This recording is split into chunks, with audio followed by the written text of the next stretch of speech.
مضل له وأشهد أن لا إله إلا الله وحده لا شريك له وأشهد أن محمدا عبده ورسوله الذي أرسله بالحق بشيرا ونذيرا وداعيا إلى الله بإذنه وسراجا منيرا فقد قال الله تعالى في كلامه المجيد أعوذ بالله من الشيطان الرجيم بسم الله الرحمن الرحيم وما خلقت الجن والإنس إلا ليعبدون إلى آخر الآية. قال رسول الله صلى الله عليه وسلم كل مولود يولد على الفطرة فأباه أو يحبضانه أو ينصرانه أو كما قال عليه الصلاة والسلام. যাবতীয় প্রশংসা যাবতীয় গুণগান মহান আল্লাহ তাআলার জন্য, যিনি আজকে আমাদেরকে অত্র মসজিদে উপস্থিত হয়ে খুতবা শোনার ও শোনানোর তৌফিক দান করলেন। এজন্য সে মহান আল্লাহর দরবারে আমরা সকলেই শুকরিয়া আদায় করি। আমরা সকলেই বলি আলহামদুলিল্লাহ। দরুদ ও সালাম বিশ্ব মানবতার মুক্তির দিশারি মহাবিপ্লবের মহানায়ক রাহমাতুল্লিল আলামিন খাতামুন নবিয়্যিন এর প্রতি আমরা সকলেই সমস্বরে বলি আল্লাহুম্মা সাল্লি আলাইহি আল্লাহুম্মা বারিক আলাইহি। সম্মানিত উপস্থিতি, আজকে আমাদের জুমার খুতবার সংক্ষিপ্ত আলোচ্য বিষয় ইসলাম বা দিন ধ্বংসের অপচেষ্টা। ইসলাম ধ্বংসের নীল নকশা বা অপচেষ্টা এই শিরোনামে সংক্ষিপ্ত পরিসরে আমরা পবিত্র কোরআনুল কারীম থেকে এবং সহিহ হাদিস থেকে কিছু কথা বলার চেষ্টা করব ইনশাআল্লাহ। ওমা তাওফীকি ইল্লা বিল্লাহ আলাইহি তাওয়াক্কালতু ওয়া ইলাইহি উনীব রব্বি ইশরাহ লি সাদরি ওয়া ইয়াসসির লি আমরি ওয়াহলুল উকদাতাম মিন লিসানি ইয়াফকাহু কওলি। সম্মানিত উপস্থিত মুসল্লিবৃন্দ, আল্লাহ সুবহানাহু ওয়া তাআলা আমাদেরকে এই পৃথিবীতে প্রেরণ করেছেন। আল্লাহ তাআলা আমাদেরকে এই পৃথিবীতে পাঠিয়েছেন শুধুমাত্র কেবলমাত্র একমাত্র মহান আল্লাহ সুবহানাহু ওয়া তাআলার গোলামি দাসত্ব তার দেয়া বিধান অনুযায়ী পরিচালিত হওয়ার জন্যই, তাই না? শুধুমাত্র একটাই কারণ, আর অন্য কোনো উদ্দেশ্য নেই। আল্লাহ তাআলা বলছেন যে আমি মানুষ এবং জিনকে সৃষ্টি করেছি শুধুমাত্র আমার ইবাদত করার জন্য। আল্লাহ তাআলার ইবাদত, গোলামি, দাসত্ব যেটাই আমরা বুঝি না কেন, এটা যে ব্যক্তির যত সুন্দর হবে ঠিক সে ব্যক্তি পরকালীন জীবনে যে বিষয়টা জান্নাত অথবা জাহান্নাম এটার উপর নির্ভর করবে। অর্থাৎ আপনি আমরা প্রত্যেকেই জান্নাতি হব নাকি জাহান্নামী হব, আল্লাহ তাআলার ইবাদত যেই হিসাবে আমি করব সেরকম ভাবেই আপনি পরকালীন জীবনে সেটা পাবেন। এটা আমরা প্রত্যেকেই জানি। এজন্যই দেখুন রাসূল সাল্লাল্লাহু আলাইহি সাল্লাম বলছেন যে দুনিয়াতে বান্দারা আল্লাহ তাআলাকে যেরকম মনে করে, হাদিসে কুদসি আল্লাহ তাআলা বলছেন যে বান্দারা আমাকে যেরকম ভাবে আমিও তাদেরকে ঠিক তদ্রূপ সেরকমই ভাবি। অর্থাৎ আমার বান্দারা আমাকে যেরকম ভাবে স্মরণ করে আমিও তাকে তদ্রূপ স্মরণ করি। কোনো বান্দা যদি আমার দিকে এক পা অগ্রসর হয় আমি তার দিকে 2 পা অগ্রসর হই। কোনো বান্দা যদি আমাকে মনে মনে স্মরণ করে আমি তাকে প্রকাশ্যে মুখে মুখে স্মরণ করি।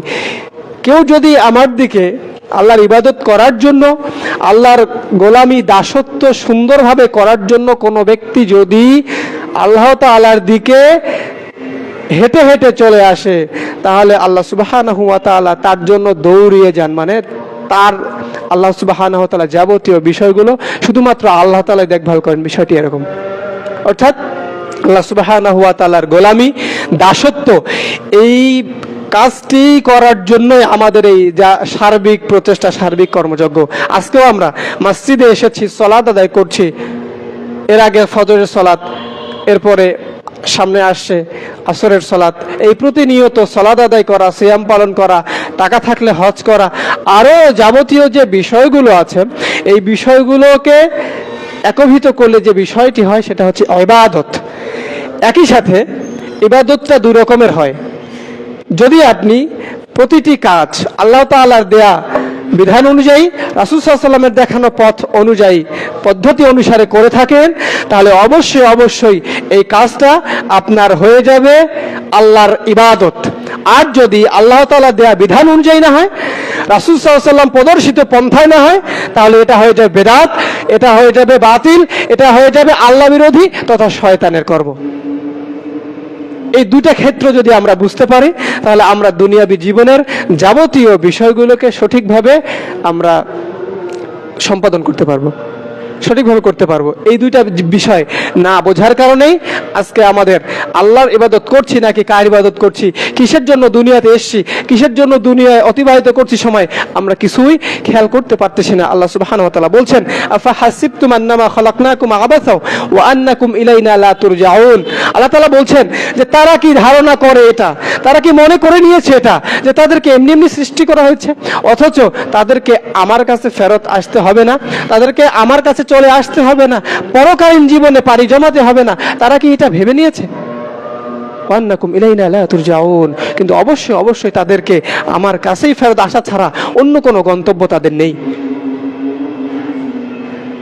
এই যে আল্লাহ তাআলার ইবাদত, এই ইবাদত আরো আল্লাহ সুবহানাহু ওয়া তাআলা সূরা ফাতিহার মধ্যে আমরা যেটা নিয়মিত আল্লাহ তাআলার কাছে বলি, ইয়াকা না'বুদু ওয়া ইয়াকা নাস্তাঈন, যে আল্লাহ আমরা শুধুমাত্র তোমারই ইবাদত করি এবং তোমার কাছেই সাহায্য প্রার্থনা করি, তোমার কাছে সাহায্য প্রার্থনা করি আর তোমার ইবাদত করি। অর্থাৎ সাহায্য প্রার্থনা ইবাদত একেবারে আঙ্গাঙ্গিভাবে জড়িত। কেননা আপনি যদি কারো কাছে কোনো বিষয় চান, অবশ্যই দেখা যায় যে কারো কাছে যদি কোনো বিষয় চেয়ে থাকেন, তাহলে অবশ্যই অবশ্যই তার আপনাকে মন্তুষ্ট করতে হয়, তার কথা মতো বা সে আপনাকে কিভাবে ভাবে সেই অনুযায়ী আপনাকে তার পরিবেশ পরিস্থিতি বুঝে আপনাকে চাইতে হয়। ঠিক তদ্রূপভাবে দুনিয়াবী জীবনেও যখন আপনি আমি আল্লাহ সুবহানাহু ওয়া তাআলার বিধান পালন করব, তারপরে যদি আপনি আমি আল্লাহ তাআলার কাছে কোনো বিষয় চেয়ে থাকি, আল্লাহ তাআলাকে যদি কোনো বিষয় বলি, আল্লাহ তাআলার কাছে যদি আমরা জান্নাত চাই, জাহান্নাম থেকে মুক্তি চাই, তাহলে অবশ্যই অবশ্যই আল্লাহ সুবহানাহু ওয়া তাআলা সেটা দান করবেন। এখন এই যে আল্লাহ তাআলা ইবাদত করছেন, এর ফজিলত কি হবে? আল্লাহ সুবহানাহু ওয়া তাআলা সূরা কাহফ এর 107 নম্বর আয়াত আল্লাহ সুবহানাহু ওয়া তাআলা বলছেন, ইন্নাল্লাযীনা আমানু ওয়া আমিলুস সালিহাত, নিশ্চয়ই যারা ঈমান আনে, ওয়া আমিলুস সালিহাত সৎকর্ম করে, মানে কাজ করা, ইবাদত করে, আল্লাহ তাআলার ইবাদত করে, কানাত লাহুম জান্নাতুল ফিরদাউস নুজুলা, আল্লাহ সুবহানাহু ওয়া তাআলা তাদের জন্য পরকালীন জীবনে জান্নাতুল ফিরদাউস লিখে রেখেছেন। সুবহানাল্লাহি ওয়া বিহামদিহি সুবহানাল্লাহিল আযীম। আর এক আয়াতে আল্লাহ তাআলা বলছেন, ইন্নাল্লাযীনা আমানু ওয়া আমিলুস সালিহাতি ইন্না লা নুযিউ আজরা মান আহসানা আমালা, যারা ঈমান আনে এবং সৎকর্ম করে, আমরা তাদের কর্মফলকে বিনষ্ট করি না, তাদের কর্মফলকে নষ্ট করে দেই না, তাদের জন্য রয়েছে পরকালীন জীবনে জান্নাত। এই জান্নাত পাওয়ার জন্যই অবশ্যই অবশ্যই আপনাকে আমাকে কাজ করতে হবে। কিন্তু দুর্ভাগ্যজনক বিষয়, এই দুনিয়াতে যখন আপনি কাজ করতে যাবেন, আল্লাহর ইবাদত করতে যাবেন, এই ইবাদত করতে গেলে কয়েকটি বিষয় আপনার সামনে চলে আসবে, সে যে কাজের কারণে, যে বিষয়ের কারণে আপনাকে আল্লাহর বিধান পালন করা থেকে বিরত রেখে অন্যত্র নিয়ে যাওয়া হবে। যে আপনি যখনই আল্লাহর ইবাদত করতে যাবেন, তখনই আপনাকে আল্লাহ সুবহানাহু ওয়া তাআলা দেখা পথ থেকে বিচ্যুত করা হবে কয়েকভাবে। তন্মধ্যে প্রথম যেটি বিষয়, শয়তানের চক্রান্ত। শয়তান আপনাকে প্রথম ওয়াসওয়াসা দিবে, শয়তান আপনাকে প্রথম আল্লাহর পথ থেকে বিরোধী শক্তিতে পরিণত করে বাইরে নিয়ে যাবে নানাভাবে। এটা পারিবারিকভাবে, সামাজিকভাবে, বড় হুজুরের দোহাই দিয়ে, এটা আমাদের সমাজে চলে না এই মনে করে, ইত্যাদি ইত্যাদি প্রগতির নামে আরো নানাবিধ কর্মযজ্ঞের মাধ্যমে আপনাকে আল্লাহ বিরোধী শক্তি বা আল্লাহর দেয়া পথ, আল্লাহর দেয়া বিধান অনুযায়ী জীবন পরিচালনা থেকে বিরত রাখার জন্য এটা অপচেষ্টা চালাবে। সম্মানিত উপস্থিতি, দেখুন আল্লাহ সুবহানাহু ওয়া তাআলা সূরাতুল বাকারা এর 67 নম্বর আয়াত এবং সূরা বাকারা এর 207-8 নম্বর আয়াতে আল্লাহ সুবহানাহু ওয়া তাআলা বলছেন, স্পষ্ট ঘোষণা আল্লাহ বলছেন, ওয়ালা তাত্তাবিউ খুতুওয়াতিশ শাইতান ইন্নাহু লাকুম আদুউম মুবিন, যে সাবধান, তোমরা শয়তানের পদাঙ্ক অনুসরণ করিও না। কেননা শয়তান তোমাদের প্রকাশ্য শত্রু।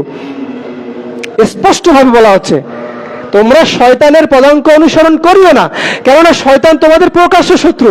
কিন্তু আমাদের চলনে বলনে, কথাবার্তা, উঠা বসা, যাবতীয় ক্ষেত্রে আমরা শয়তানকেই বেশি প্রাধান্য দিয়ে থাকি। স্বামী স্ত্রী খুব ভালো সম্পর্ক, কিন্তু শয়তান এখানে তার তীর নিক্ষেপ করে স্বামী স্ত্রীর মধ্যে সম্পর্কের ছিন্ন ঘটায়। এইভাবে যত ভালো কিছু আছে সব কিছুতেই শয়তান বাগড়া দেওয়ার মাধ্যমেই আমাদেরকে আল্লাহর ইবাদত করা থেকে বিরত থাকার একটা অপচেষ্টা চালায়। সম্মানিত উপস্থিতি, এজন্যই শয়তানকে কখনোই প্রাধান্য দেওয়া আমাদের চলবে না। আল্লাহ সুবহানাহু ওয়া তাআলা সূরা নাহল এর 36 নম্বর আয়াতে আল্লাহ সুবহানাহু ওয়া তাআলা বলছেন, ওয়ালাকাদ বাআতনা ফি কুল্লি উম্মাতির রাসূলান আন ইউবুদুল্লাহ ওয়াজতানিবুত তাগুত। আল্লাহ সুবহানাহু ওয়া তাআলা বলছেন যে আমি এই পৃথিবীতে যত নবী এবং রাসূলকে প্রেরণ করেছি, যত নবী এবং রাসূলকে এই দুনিয়াতে আগমন ঘটিয়েছি মানুষের হেদায়েতের জন্য, তাদের এজন্যই আমি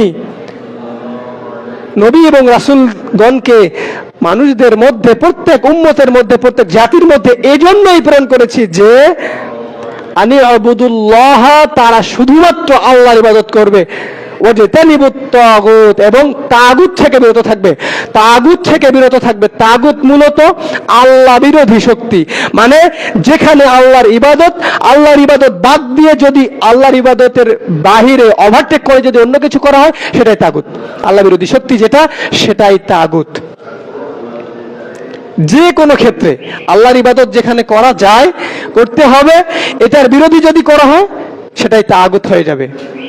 একটু যদি উদাহরণ দেই, একজন মানুষের দেহে, বডিতে স্পষ্ট ইসলামের নিদর্শন দাড়ি নয়, এই দাড়িটা যদি আপনি কেটে ফেলেন তাহলে আপনি তাগুত হয়ে গেলেন, মানে আপনি শয়তানের শক্তিতে পরিণত হয়ে গেলেন, আল্লাহ বিরোধী শক্তিতে রূপান্তরিত হয়ে গেলেন। কেননা দাড়ি কাটার কোনো বিধান ইসলামে নাই, কোনো মুহাদ্দিস নেকরাম, কোনো হাদিস, কোনো মানুষের কথা এই মর্মে নেই যে দাড়ি ছোট করা, কাটা বা ছাটা এটা জায়েজ। দাড়ি সুন্নত এই কথা কেউই বলতে পারবে না, কেউ বলেনি। দাড়ি রাখা ওয়াজিব অথবা ফরজ। কিভাবে? রাসূল সাল্লাল্লাহু আলাইহি সাল্লাম নিজে দাড়ি রেখেছেন, এজন্য দাড়ি রাখা সুন্নাত। দাড়ি রাখতে আদেশ করেছেন, এজন্য দাড়ি রাখা ওয়াজিব অথবা ফরজ। দাড়ি কাটতে নিষেধ করেছেন, এজন্য হারাম। একটার সাথে তিনটা আমল জড়িত। রাসূল সাল্লাল্লাহু আলাইহি ওয়াসাল্লাম বলছেন, তোমরা মুশরিকদের বিরোধিতা করো। কি করবে?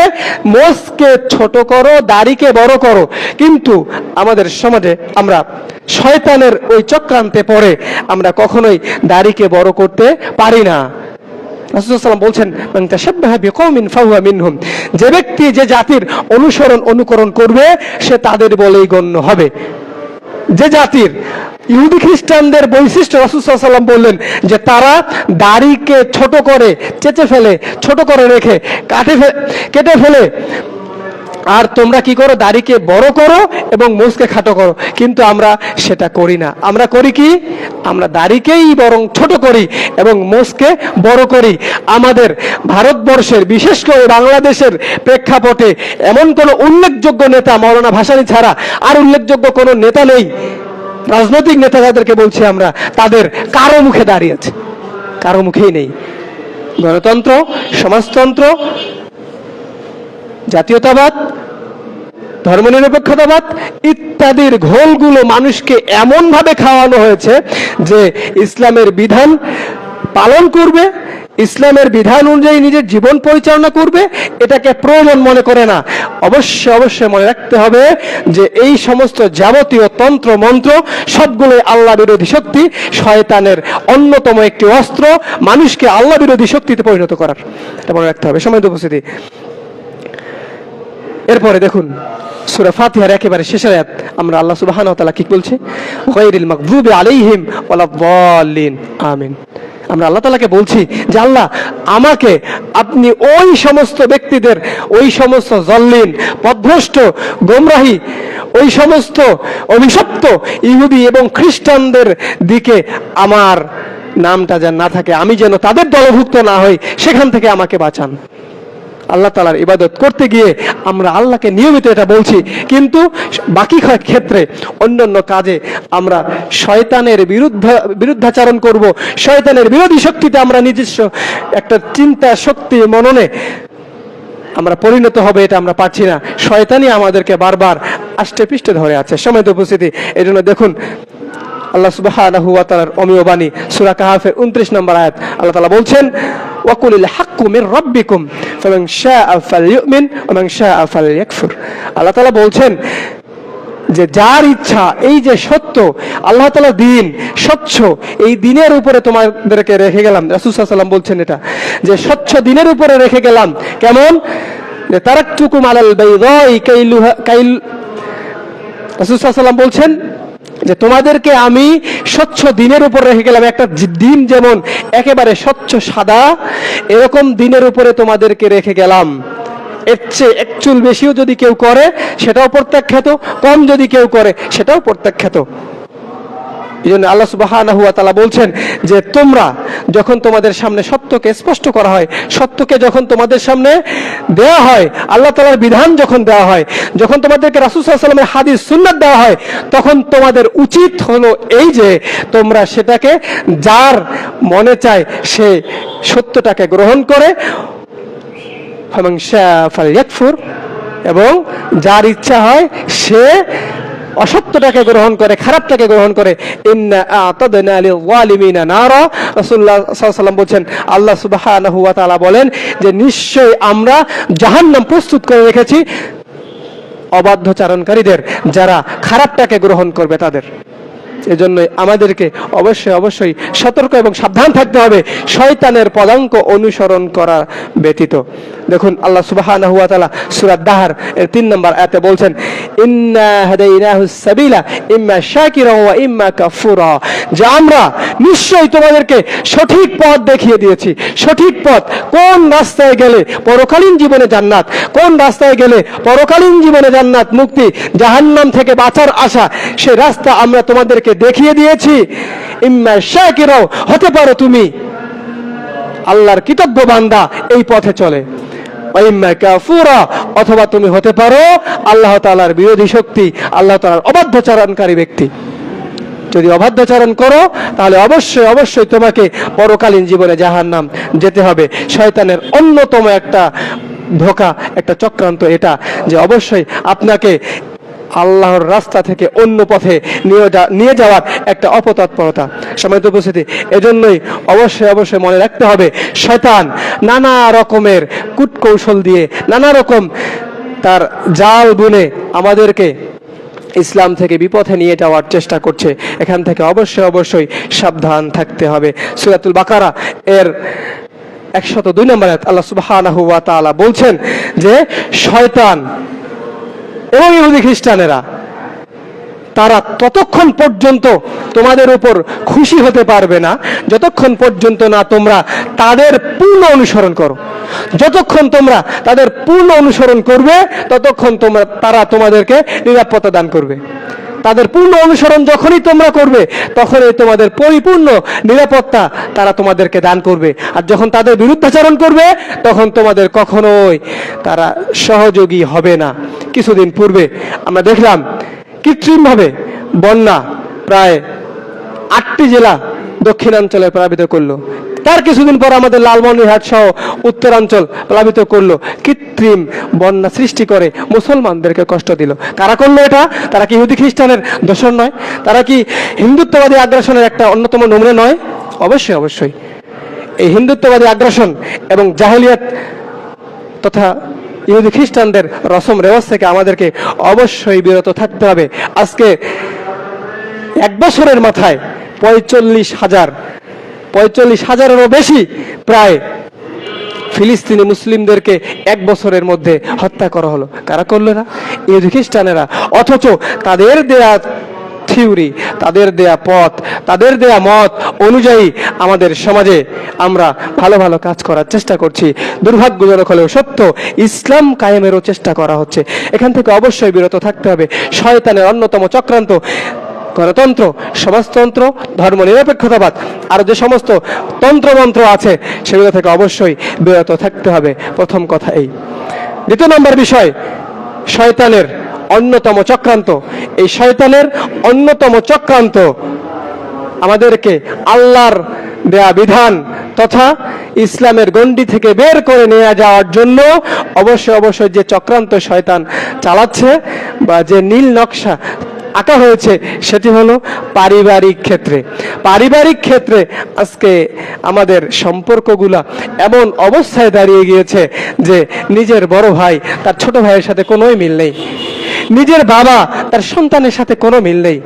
কতদিন ধরে বাবার সাথে সন্তানের যে কথা হয় না, কতদিন ধরে মায়ের সাথে তার সন্তানের যে কথা হয় না, কতদিন থেকে শুধুমাত্র একটু জমি ভাগ বিতরণ নিয়ে সমস্যা, একটু সম্পদের, একটু টাকা পয়সার বনিবনাত না হওয়ার কারণে বাড়ি ঘরের যাওয়ার রাস্তা পর্যন্ত বন্ধ করে দিয়ে আপন একেবারে নিজের মায়ের পেটের ভাই প্রতিবেশীকে আমরা কষ্ট দিচ্ছি। সম্মানিত উপস্থিতি, এই যে পারিবারিক দ্বন্দ্ব এবং কলহ, এইটা করার পিছনে ইহুদি খ্রিস্টানরা সবচেয়ে বেশি আমাদের উপর এই নীল নকশা এঁকে দিয়েছে। সম্মানিত উপস্থিতি, ইহুদি খ্রিস্টানরা আমাদেরকে বুঝিয়েছে এটা যে যত বেশি পরিমাণ সংসার ছোট হবে তত তুমি সুখে থাকতে পারবে। এ কারণে দেখুন 1970 সালে ভারতে 1970 সালের দিকে ভারতে একটি স্লোগান প্রচলিত ছিল যে দুটি সন্তানের বেশি নয়, একটি হলেই ভালো হয়। আর আজকে 2024 সালের দিকে এসে 2000 সালের পরে এসে বাংলাদেশের জমিনে, বাংলাদেশের মতো ইসলাম প্রিয় এই ভূখণ্ডে পর্যন্ত আমাদেরকে শুনতে হচ্ছে যে দুটি সন্তানের বেশি নয়, একটি হলে ভালো হয়। এই স্লোগান দিয়ে আজকে আমাদের পরিবারগুলো পূর্ণ। এটা হওয়ার কারণে কি হচ্ছে, যখন একজন ব্যক্তির মাত্র একটা অথবা দুটা সন্তান, যখন তার সন্তান নেয়ার বয়স শেষ তখনও পর্যন্ত যদি তখন তিনি জীবিত থাকেন, আর শেষ বয়সে যখন চলে যায় তখন তিনি হাই হুতাশ করা ছাড়া আর কিছুই থাকে না। ওই পিতামাতাকে পরবর্তীতে দেখা যায় বৃদ্ধাশ্রমে যেতে হচ্ছে। সম্মানিত উপস্থিতি, বড় আফসোস এবং পরিতাপের বিষয়, এই পরিবারগুলো নষ্ট করার পিছনে ইহুদি খ্রিস্টান এমনভাবে ষড়যন্ত্রে লিপ্ত হয়েছে, আপনাকে যদি ব্যাখ্যা করা যায় সময় অনেক চলে যাবে, আমরা সেদিকে যাচ্ছি না। শুধুমাত্র একটু জাস্ট একটু টাচ করছি এজন্যই, একটু উপলব্ধিতা নিয়ে আসার জন্য যে আমাদের সংসারগুলো আজকে নষ্ট হয়ে যাচ্ছে। পারিবারিক যে সুন্দর সুশৃঙ্খল আদর্শবান একটা সময় ছিল এটা আজকে নষ্ট হয়ে গেছে। বাবা মা একসাথে সবাই মিলে খাবে, স্ত্রী পরিবার পরিজন সবাই মিলে একসাথে যৌথভাবে থাকবে। এখন আগের দিনে গ্রামে এটা দেখা যেত, কিন্তু এখন আস্তে আস্তে এটাও বিলুপ্তির পথে। মনে হচ্ছে নিজে নিজে আলাদা হয়ে গেলেই পরিবার মনে হয় সুখী।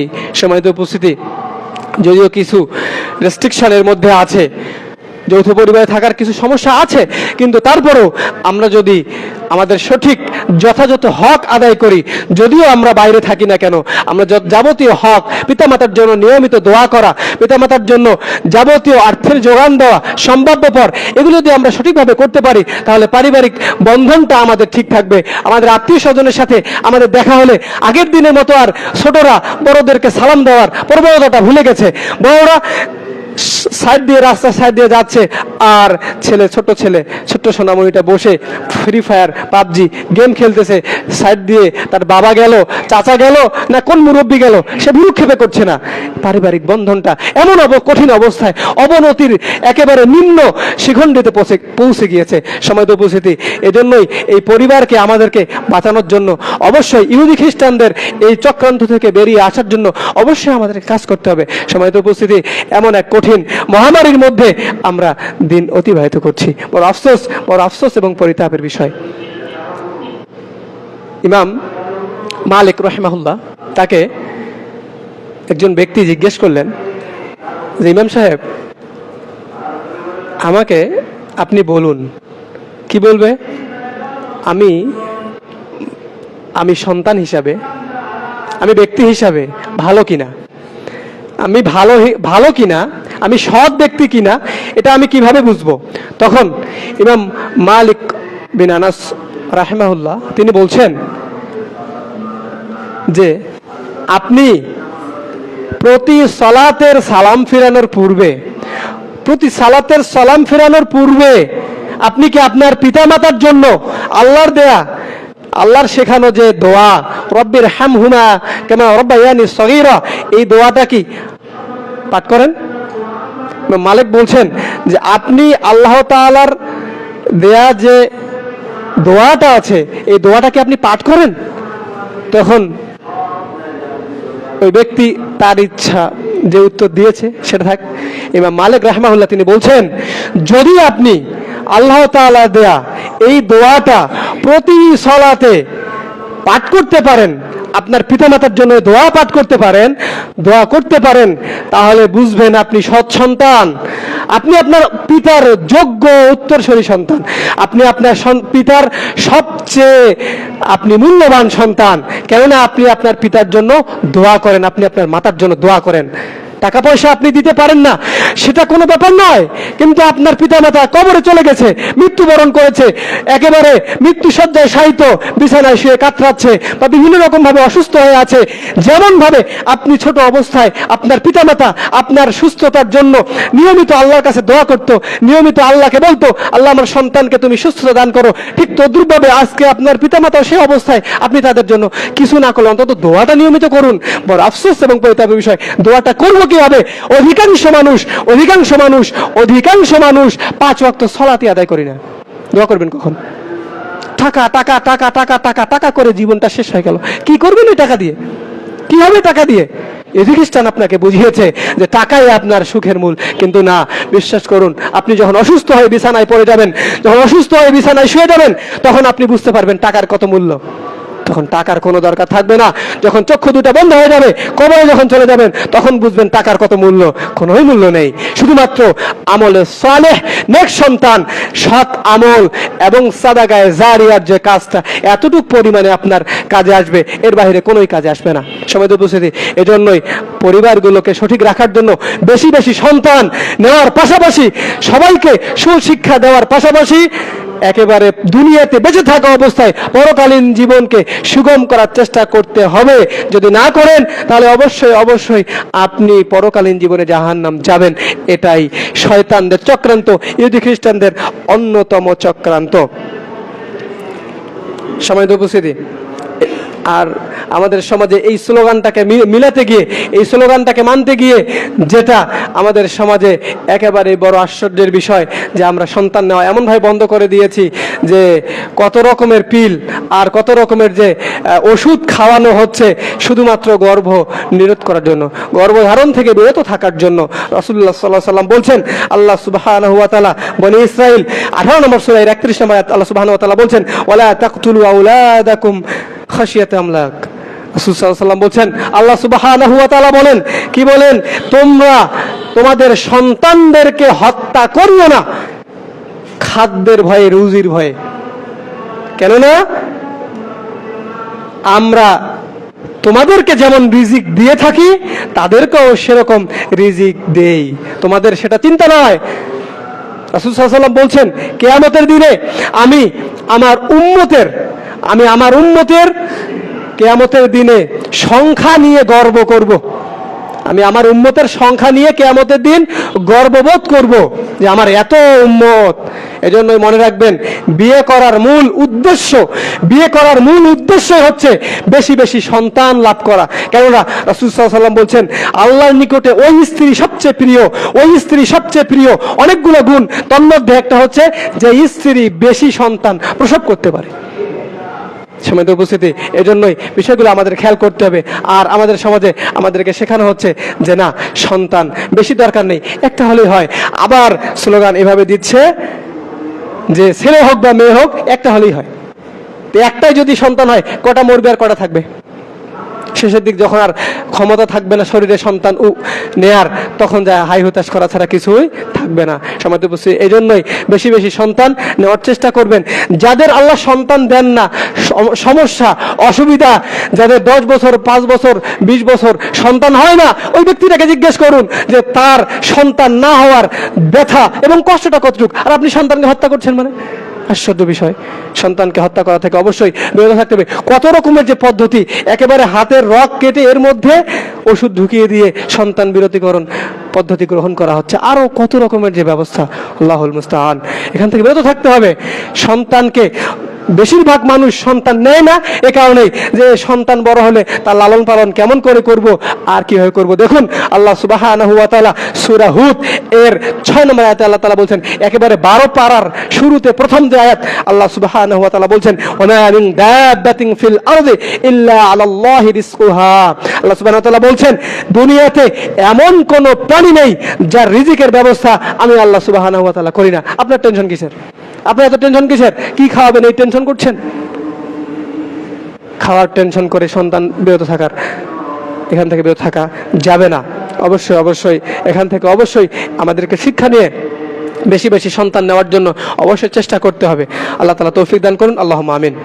দেখুন এরপরে সূরা বাকারার একেবারে শুরুর দিকে 3 নম্বর পৃষ্ঠাে আল্লাহ সুবহানাহু ওয়া তাআলা বলছেন, ইয়া আইয়ুহান নাসু উবুদু রাব্বাকুমুল্লাযী খালাকাকুম ওয়াল্লাযীনা মিন ক্বাবলিকুম লাআল্লাকুম তাত্তাকুন। আয়াতের সারমর্ম হচ্ছে এই যে আল্লাহ তাআলা আসমানকে, আল্লাহ সুবহানাহু ওয়া তাআলা আসমানকে তোমাদের জন্য ছাদ হিসাবে প্রেরণ করেছেন, দিয়ে দিয়েছেন তোমাদের, এবং জমিনকে দিয়েছেন বিছানা স্বরূপ। অর্থাৎ এই জমিনে এবং আসমানে এই দুইটার মাধ্যমে আল্লাহ তাআলা যে ফসল উৎপাদন করেন, এখান থেকে তোমাদের রুজির ব্যবস্থা আল্লাহ তাআলা করেছেন। আপনার টেনশন কিসের? একটা পাখি যখন বাড়ি থেকে বের হয়ে যায় তখন সে কখনোই চিন্তা করে না, একটা কুকুর যখন বাড়িতে সকাল হয়, দিন হয়ে যায়, রাত হয়ে যায়, বিভিন্ন জায়গায় ঘুরে বেড়ায়, কুকুরটা কখনোই চিন্তা করে না যে আমি কি খাবো। আল্লাহ তাকে খাওয়ার ব্যবস্থা করেন। তা আমরা কি মানুষরা তাদের চেয়েও বেশি হয়ে গেছি? সৃষ্টির শ্রেষ্ঠ জীব কিভাবে পারে তার সন্তানকে হত্যা করতে? এটা ইহুদি খ্রিস্টানদের সবচেয়ে বড় চক্রান্ত। কেন? তারা তাদের এলাকায়, তাদের দেশে, তাদের নগরে, তাদের প্রদেশে দেখে যে এত কম লোকজন, কিন্তু যখন ভারত বাংলাদেশে, বিশেষ করে বাংলাদেশে যখন আসে তখন তাদের দেখে মাথা খারাপ হয়ে যায়। এত মানুষ কেন? এত মানুষ কেন? এই মানুষগুলো যদি সঠিক শিক্ষায় শিক্ষিত হয়ে যায়, এই মানুষগুলো যদি ইসলামে দীক্ষিত হয়ে যায়, তাহলে তো আমাদের অবস্থা খারাপ হয়ে যাবে। এই জন্য তারা বিভিন্ন রকমের মিশনারি পরিচালনা করে, খ্রিস্টান বানাচ্ছে, বিভিন্ন রকমের কার্যক্রম দিয়ে তারা মুসলমানদেরকে অমুসলিম বানানোর চেষ্টা করছে। যখন তারা একান্তই পাচ্ছে না, তখন তার আগে এই জিনিসটা করা হচ্ছে। কোনো ব্যক্তি যদি সরাসরি আসার পরে বলে যে তোমার এই কাজ করা যাবে না, তখন কিন্তু কেউ শুনবে না। এজন্য কূট কৌশলে চক্রান্ত আকারে আস্তে আস্তে বোঝানো হচ্ছে যে আপনি সন্তান থেকে বিরত থাকুন। এই প্রথমত যে বিষয় বললাম, শয়তানের চক্রান্ত, ইহুদি খ্রিস্টানদের চক্রান্ত, এই যে সন্তান বিরতিকরণ, এখান থেকে অবশ্যই আমাদেরকে বিরত থাকতে হবে। 3 নম্বর, আমি আর কয়েক মিনিট সময় নিচ্ছি আপনাদের কাছে, একবারে আপনারা শেষ দিকে চলে আসছেন, সমস্যা হবে? আরেকটু শেষ করে দিই ইনশাল্লাহ। আমাদের সমাজে, আমাদের বিশেষ করে আমাদের প্রথমত পরিবারের সন্তান কমিয়ে দেওয়ার মাধ্যমে আমাদের পরিবারগুলোকে ধ্বংস করে দেওয়া হয়েছে। পাশাপাশি সবচাইতে ক্ষতিকারক যে বিষয়টা আমাদের মাঝ থেকে আজকে পর্দা নামে যে একটা বিষয় ছিল, এটাকে একেবারে তুলে দেওয়া হয়েছে। এই পর্দা তুলে দেওয়ার কারণেই আল্লাহর কসম, পর্দা তুলে দেওয়ার কারণেই আল্লাহর কসম, সমাজে যাবতীয় অভাব অনটনের মূল হচ্ছে এই পর্দা না থাকা। পর্দার বিধান সঠিকভাবে বাস্তবায়ন না করার কারণে, আল্লাহর ইবাদতের পিছনে সময় ব্যয় না করার কারণে, আল্লাহ তাআলার বিধান সঠিকভাবে পালন না করার কারণেই স্রেফ এবং স্রেফ যাবতীয় অভাব অনটন, যেটার মাধ্যমে আপনি মনে করছেন, হাই হতাশ করছেন, কি হবে, এত সন্তান কি হবে ইত্যাদি। এই পর্দার বিধান এমন ভাবে মুসলিম নারীদের অন্তরে গেঁথে গেছে যে পর্দা যে করতে হবে, এটা যে একটা ফরজ বিধান, কেউই মানতে চায় না। না বাবা চায়, না মা চায়, না স্বামী চায়, না স্ত্রী চায়, না ভাইয়েরা চায়, না বোনেরা চায়, না আত্মীয় স্বজন কেউ চায়। পর্দার বিধান মানতে কেউ রাজি নয়। ইসলাম বলতে একটু যখন সালাতের সময় হবে, আযান দেবে, সালাত আদায় করব, সিয়াম পালন করব, একটু কোরআন মাজিদ পড়ব, সময় পেলে যদি রাত্রে আল্লাহ জাগানোর সুযোগ দেয় তাহাজ্জুদের সালাত আদায় করব, ইসলামের বিধান পালন করা শেষ। এটা আমরা মনে করি। কিন্তু মনে রাখবেন, একজন মুসলিমের জন্য, একজন পুরুষ ব্যক্তির জন্য, অবশ্যই অবশ্যই একজন পুরুষ ব্যক্তির জন্য 5 ওয়াক্ত সালাত শিরক বাদ, মানে শিরক করার পরে, শিরক থেকে বিরত থাকার পরে প্রথম কাজ সালাত আদায় করা, মানে ঈমান নিয়ে আসার পাশাপাশি প্রথম কাজ সালাত আদায় করা। তার যদি সালাতের হিসাব ঠিক না হয়, বাকি সমস্ত আমল বরবাদ। কিন্তু পক্ষান্তরে একজন মহিলার ক্ষেত্রে যদি তার পর্দার বিধান ঠিক আগে না হয়, কোনো ইবাদত তার কাজে আসবে না। কিন্তু পর্দার বিধান নিয়ে আমরা কোনো রকমের বিধা, মানে চিন্তা চেতনাই করি না, যা ইচ্ছা তাই ভাবে দিন অতিবাহিত করি। একেবারে ননদ, ভাসুর, বিয়াই, তারপরে যা আছে 14 কুশি সবাইকে নিয়ে একসাথে খেতে বসছি, এটা হচ্ছে পর্দার বিধান আমাদের। একটু মাথায় কাপড় দিলে হলো, অন্য সময় যাই করুক না কেন, যখনই আজানের সময় হয়ে যায়, মুয়াজ্জিন যখন মাইকে হাই আলাস সালাহ বলে, আল্লাহু আকবার আজানটা ডাকটা শুনতে পায়, তখন একটু মাথায় কাপড়টা দিয়ে দেয়। এটাই পর্দার বিধান, আর কোনো নাই।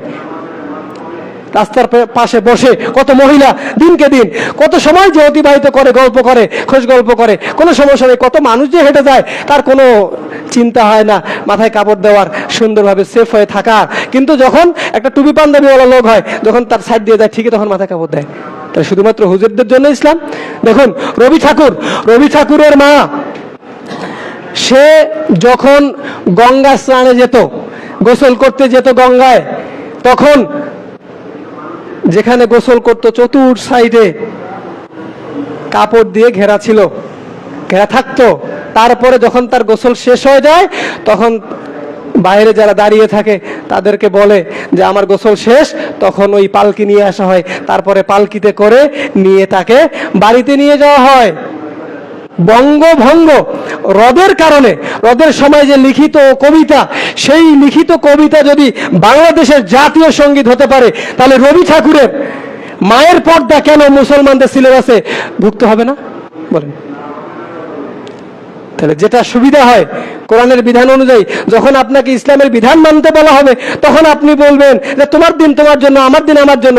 কিন্তু পক্ষান্তরে যখন আপনার সুবিধা হয়, তখন সেটা আপনি মানবেন, আর যেটা অসুবিধা হয় সেটাকে আর মানার কোনো দরকার নেই। বাদ, এই দুমুখ নীতি থেকে আমাদেরকে বেরিয়ে আসতে হবে। সম্মানিত উপস্থিতি, এজন্যই আমাদেরকে শয়তানের যাবতীয় চক্রান্ত, বেপর্দা, ইহুদিদের যাবতীয় কৃষ্টি কালচার, সন্তানকে হত্যা সহ আরো যাবতীয় অনিসলামিক যত কাজ আছে, এগুলো থেকে বিরত থাকতে হবে। আল্লাহ তাআলা আমাদের সে তৌফিক দান করুন, আল্লাহুম্মা আমিন।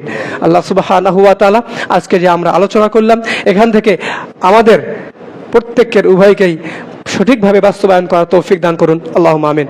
আল্লাহ সুবহানাহু ওয়া তাআলা আমাদের জিন্দেগির সার্বিক অবস্থাকে পবিত্র কোরআনুল কারীম এবং সহিহ হাদিস অনুযায়ী গঠনের তৌফিক দান করুন, আল্লাহুম্মা আমিন।